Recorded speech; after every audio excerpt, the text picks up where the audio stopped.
Okay, thanks everybody for coming. So that's come here to talk about language barriers in shared economy companies. So the title has been switched a little bit to talk about the context of hosting in Airbnb, but also, you know, a lot of what I'm talking about is other shared economy companies. And the reason is because there are new companies.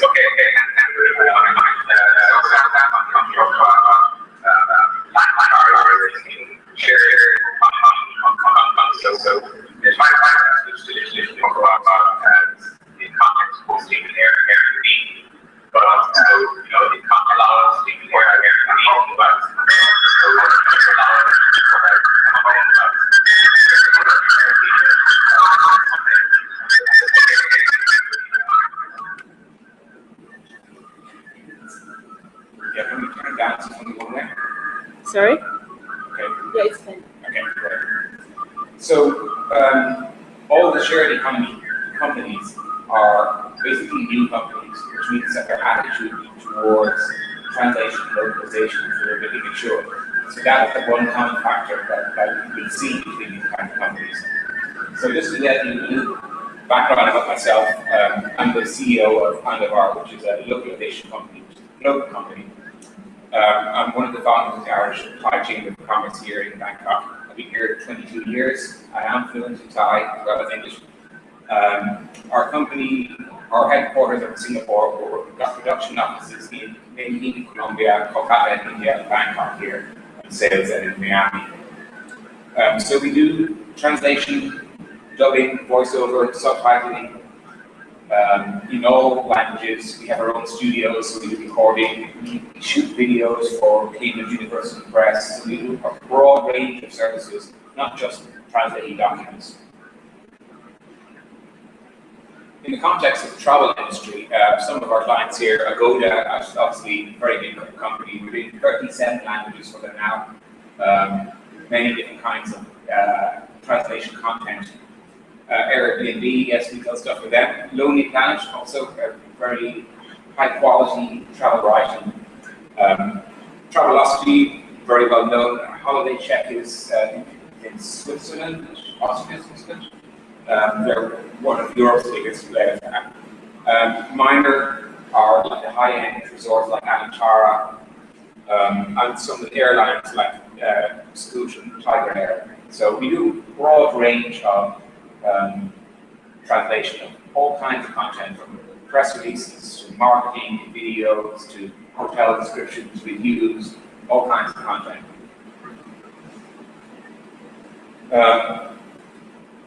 What we do, we call localization. There's something else that comes up before localization, which is internationalization. Now, internationalization is the process of preparing your software and your documents to be adapted to other languages. And then localization is then putting it into the other languages to just go on a little bit further on that. So, for example, calendars are different in each country. You need to adapt to the Buddhist era, or different countries' calendars. You need to separate the text from the code. If you've got a HTML5 or all kinds of JavaScript, it may not be a simple matter to take the text out of the code. Different writing systems, of course, remembering that, for example, Arabic and Urdu, Farsi, they go Hebrew, they go right to left, not left to right. So this creates all kinds of problems with logical flow of images and sequences and animations. They all just fall apart. Even keyboard shortcuts, the different ways you write currencies, different ways you write telephone numbers, all those different things are often they're not considered up front when somebody's creating an English language version of something. Then cultural issues. So I'll come back to cultural issues quite a lot.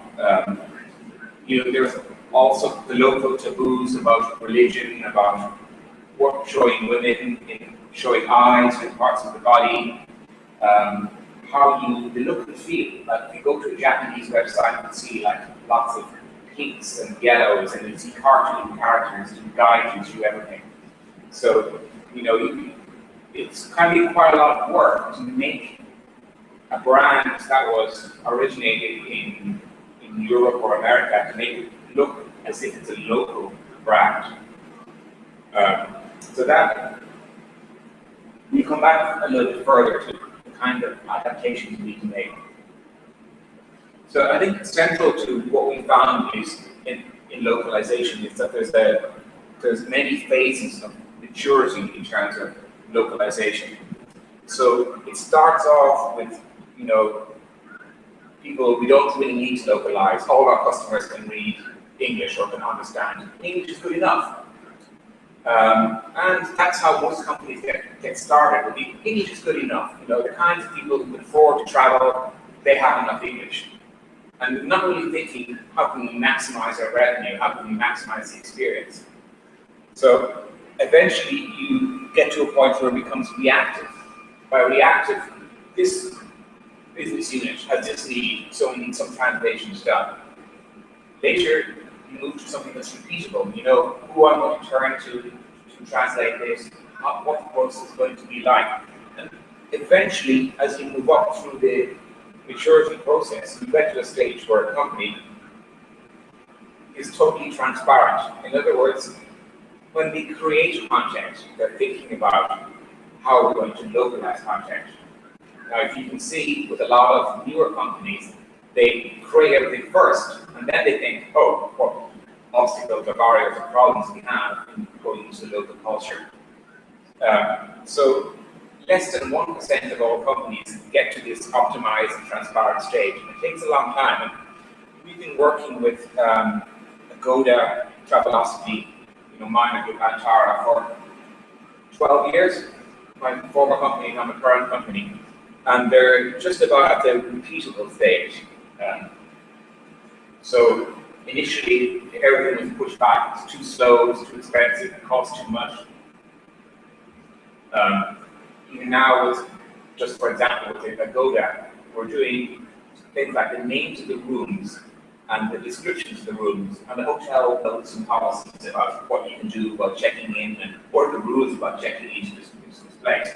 So we're localizing that into 37 languages at the cost of, let's just say, tens of millions of Thai baht. So it's quite an expensive, but if you go back a few years ago, you never would have thought to spend tens of millions of baht to everybody. People are booking online, but there's so many problems with court cases and customer service that, oh, whoa, if we had the policies translated, it would save us money further down the line. So what I'm communicating is that even companies in the industry for a long time, even the 5-star resorts in the Maldives that we're doing into Arabic now, they're only just in the last couple of years thinking you need to spend money in really, really high quality stuff that's perfectly suited to the Arabic market. These people are the big spenders. So this is something that all companies seem to go through a phase. They start off on, they see translation as a black box process at the end of the process. When you get everything else done, we need to switch it into the other language. And there's a lot more than switching. So even translation, very vague term, what does it mean? I need this translated. Google Translate is not that bad. I spend quite a lot of my time explaining how awful Google Translate is, but I also tell people how good it is. And we can and do use Google Translate. For example, if you're getting inquiries in French and Arabic, you don't want to pay a professional translator to discover it's spam. You want to use Google to find out if it's a genuine inquiry. Also, again, if you've got something very simple like a room description, you can actually use Google Translate and then get a human to edit it. This actually works. Okay, Thai is one of the worst. Hindi is even worse. But for most languages, you can actually use Google Translate with an editor. So we don't say never use Google Translate. Use Google Translate when you know what you're going to use it for. You know, if you've got some one-star motel somewhere and you have some descriptions and information, and you can Google Translate it and then edit it with it, that's workable.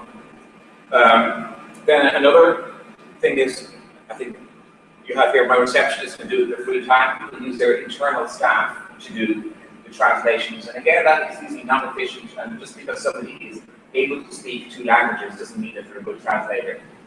Next thing that people, we find a freelance translator.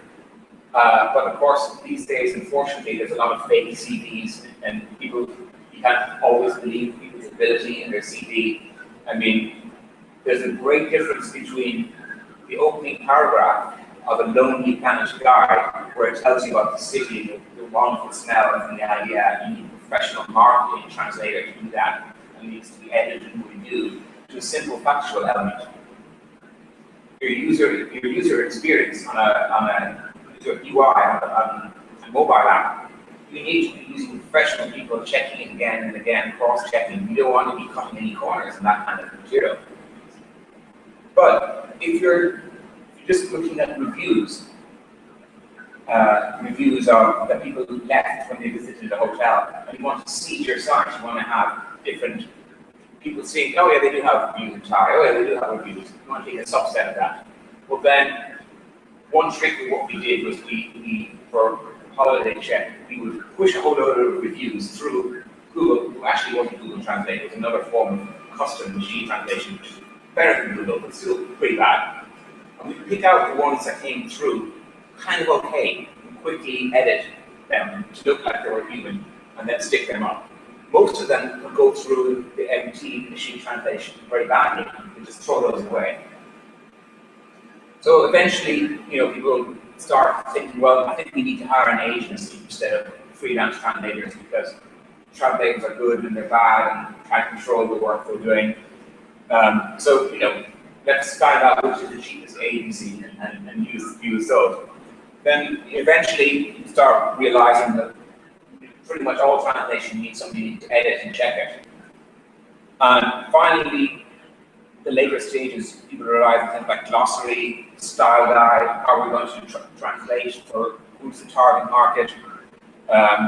People need to access that they have different kinds of content, and different kinds of content needs different level of translator. Maybe you can have, we call them early career translators, that's a black way for students. Maybe you can have student level, people at the beginning of their career, you can have them do room descriptions and reviews. But for your marketing and for your videos, you need the highest level. So who's going to manage all this complexity of different levels in real time? So, the cost of translation, starting with post-edited machine translation, so machine translation like Google, and then having somebody edit it, might be about 1 cent a word in Thai, maybe even a little bit less.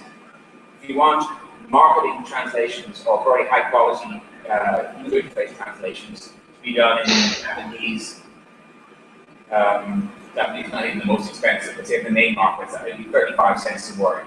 So the cost can be 30 or 40 times between the lowest grade of translation and the highest grade of translation, can be 30 or 40 times higher.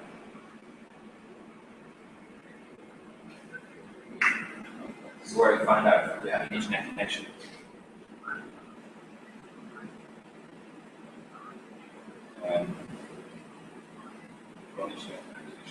Laptop.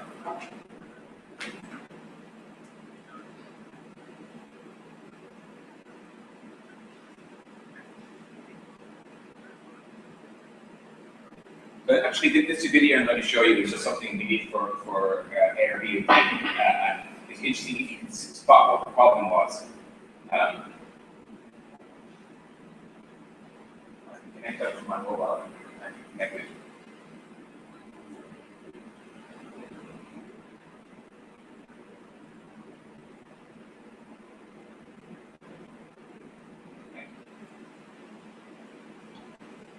Okay.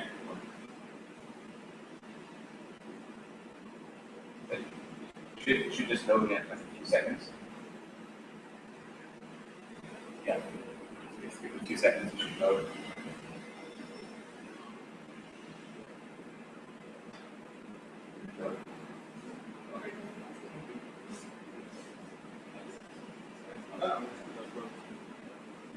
Yeah.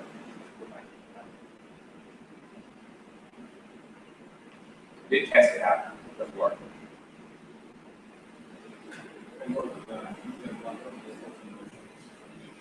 Or maybe I'll just switch to my mobile and my sorry.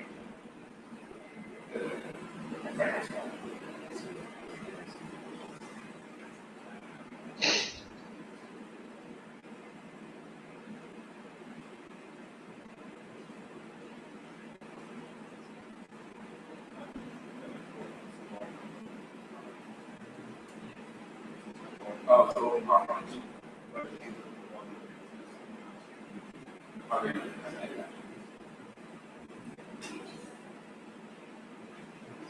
yeah, it's the old version of PowerPoint.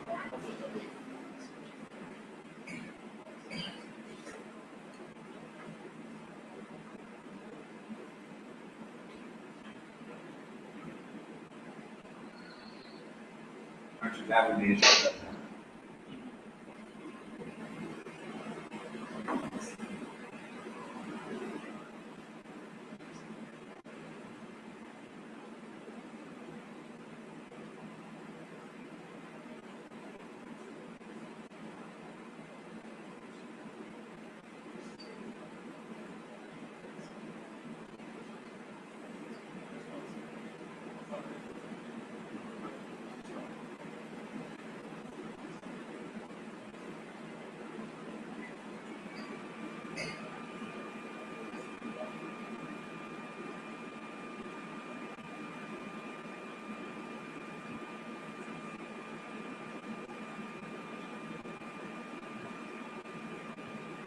I've never done a Google Hangout without some technical problems.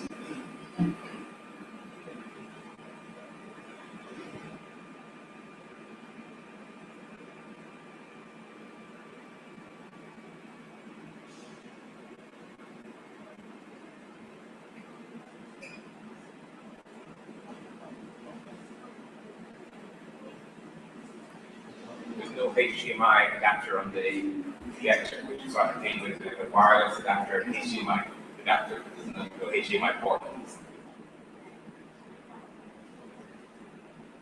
Supporting the best state.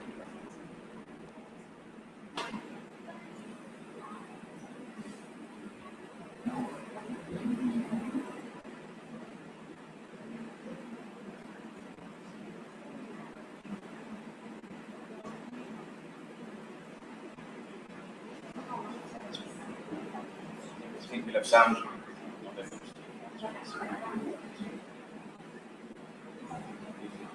Yes, loading. Turn up the sound.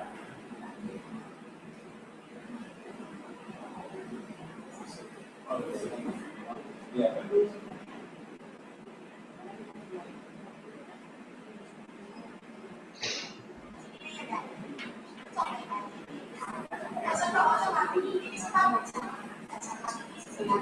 So I don't know if any high ladies can hear the problem with this.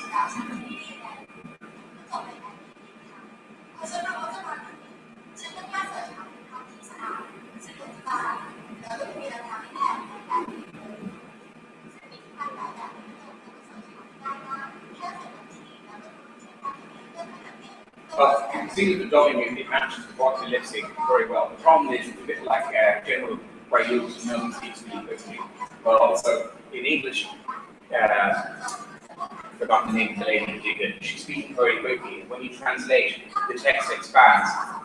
So it's almost impossible to speak fast enough to do the lip sync. And we were able to do it in Thai, but we found in some other languages we couldn't get it to lip sync. She's speaking really quickly.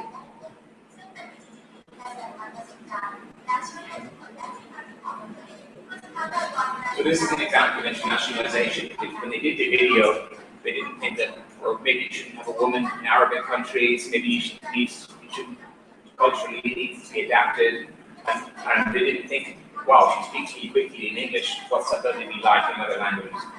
So at the end they decided that it was impractical to dub. So we went with voiceover, and voiceover is not as attractive, sorry, dubbing is not good with subtitling.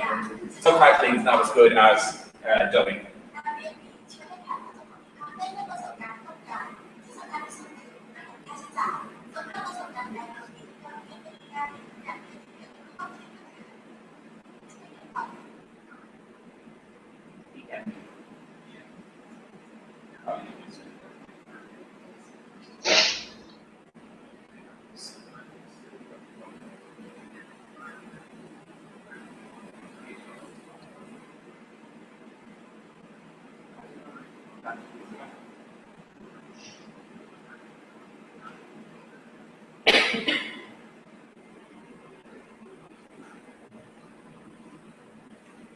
So this is from the keyword planner in Google. You know, when you're getting people to come to your site, you have to target certain keywords.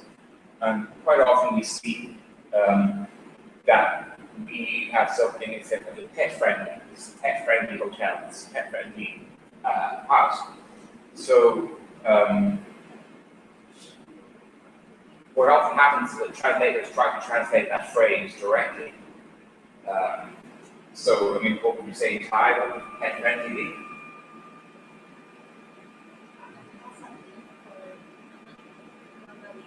Well, see, that's the problem. People try to translate. Actually, what we really talk about is, in most languages, when we say pet-friendly, we actually mean hotel except dogs.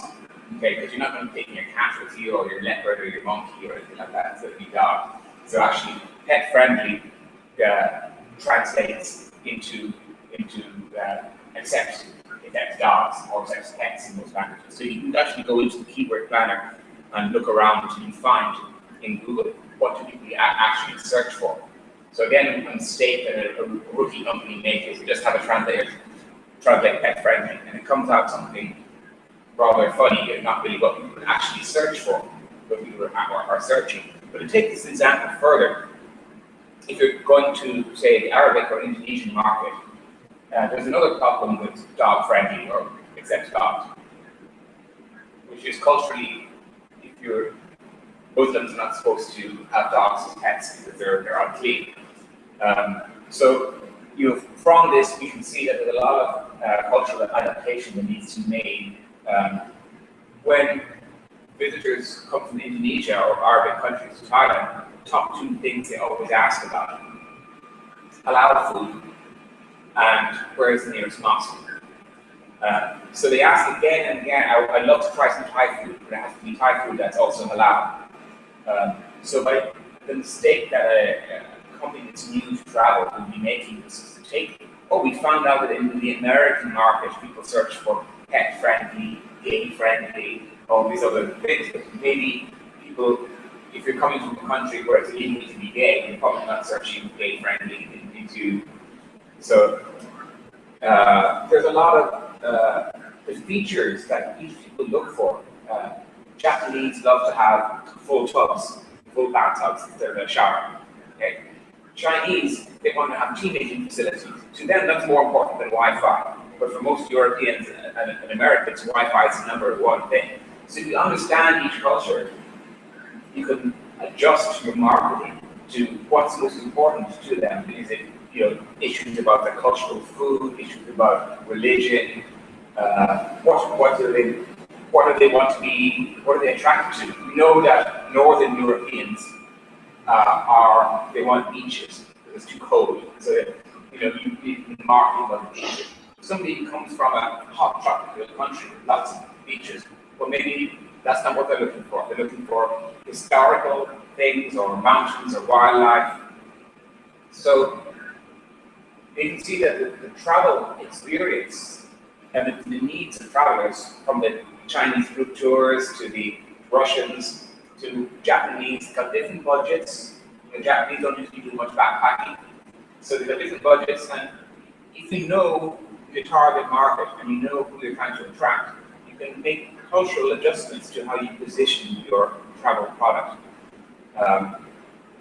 This is coming a long way from the starting point of we just need this stuff translated to actually going back into creating your content, creating your marketing, thinking what are the needs of each country. You know, what do they look for? So translation is not just localization, is not just translation. Localization, you need to bring in all these cultural issues, these you know, religion. Look at the different budgets that people have, even how people go around booking their travel. India has a very successful company called Make My Trip, and it covers the whole trip in one, from going in to getting the flights to the hotels to they're based on the model of travel in India, and they're now expanding to the Middle East and other countries. So they know that the way Indians think about going on holiday, what they need to do, is different to the way that Northern Europeans or Northern people do. So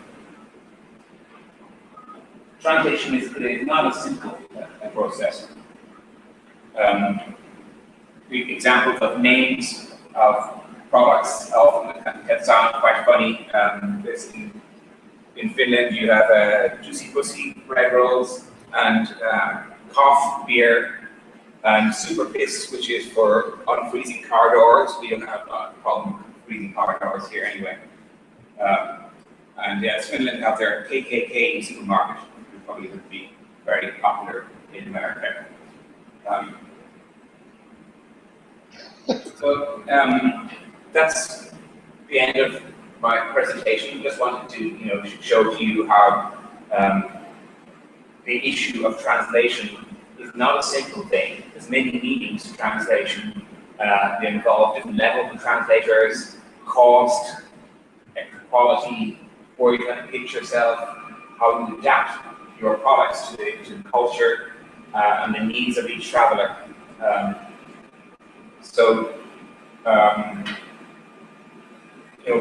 We're talking 20 years into the online travel, about that 20 years, yes, 20 years into online travel, and only now people are beginning to understand how to do the adjustment. I think part of that is, as the online travel companies gotten bigger and bigger, they can afford to go out and spend. Where actually it turns out to be a rather large amount of money needed to do all this. So, but also we can see that there's so many niche players in the industry. Because people, if somebody is a travel company in China, they know from the beginning to get everything optimized perfectly for what Chinese travelers want and their needs. Somebody's doing for India. So you have these niche players who are optimized for some small sector of the travel industry, and then you have these big TripAdvisors and Expedia and Agoda and Air being here getting there, but they're still not very. To go back to that localization maturity, they're still, still looking. They've gotten past the point maybe of thinking translation as a cost, and beginning to see it more of an opportunity. But they're still trying to do it in a sort of one size fits everything. When you finally figured out, Europe, and then now they're trying to go to emerging markets, Southeast Asia and India, and then people have very different ways. They may not have credit cards, very common. So that's where, companies like Make My Trip, okay, they knew from the beginning that people are not going to have credit cards. They may be looking at different budgets for traveling, maybe looking at different needs to travel. They're looking for very different information about what to do in each country, what foods are available to them. So I think that's the end. Any questions? This is my first one of these events. Somebody around, switch a button to turn me off. Sure. I was going to say, if we're only thinking about half these things in translation, are you not too late? Yes. So, Yes. Yeah. That's it. If you can consider it as a chain of content creation chain, it goes back to the first concepts of artwork.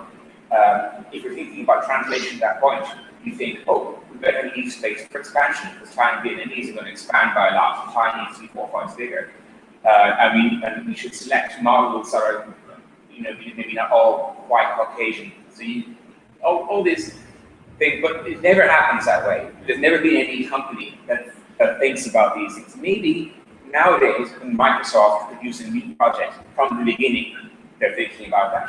But for every other company, they focus on their home market to begin with.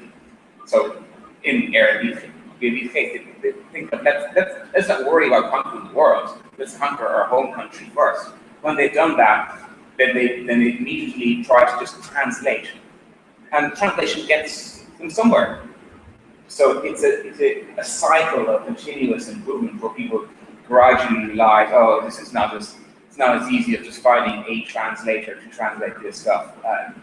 But yeah, we say to all our clients, bring us in at the creation stage, and we can save you a lot of time and effort. And say, well, you need to allow for text expansion. Oh, please allow the symbols with hands and feet and things like that are not appropriate for a lot of cultures. But there's an inevitability. I've seen this.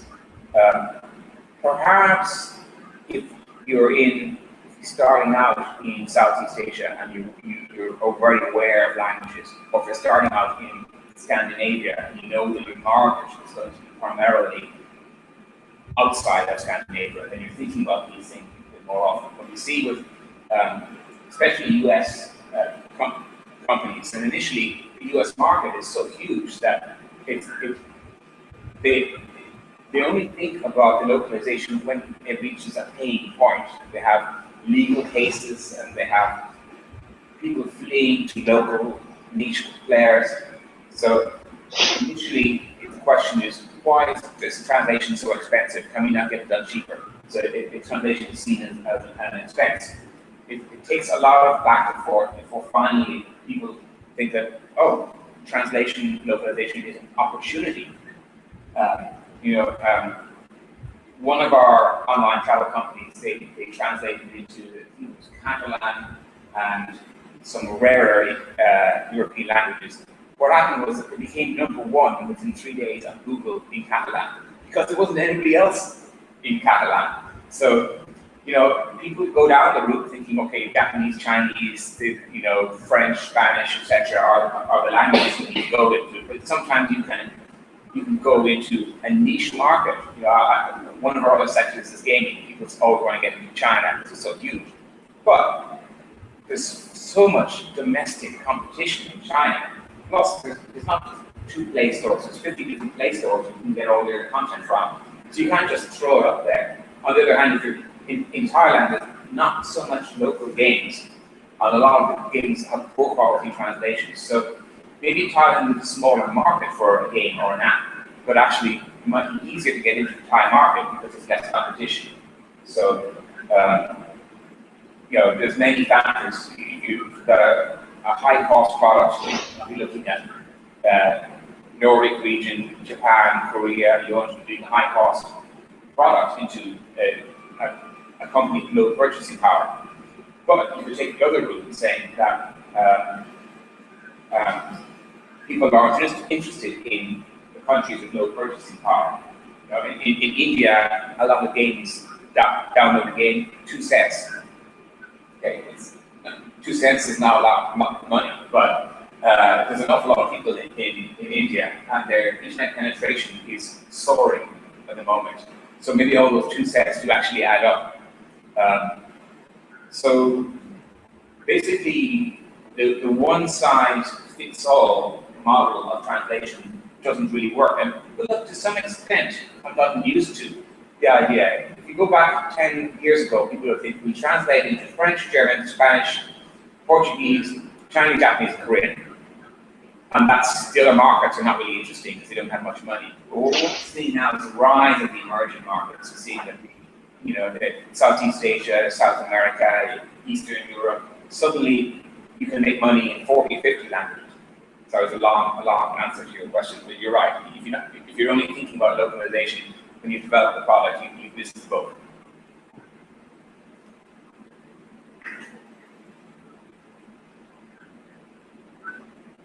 I think to have a question and answer session here.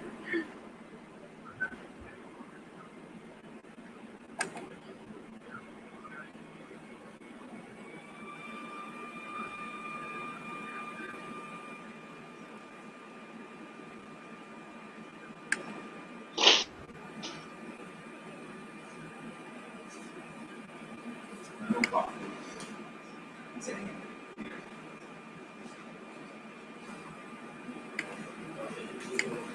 Right. Considering that the target audience is kind of hard to. Yep.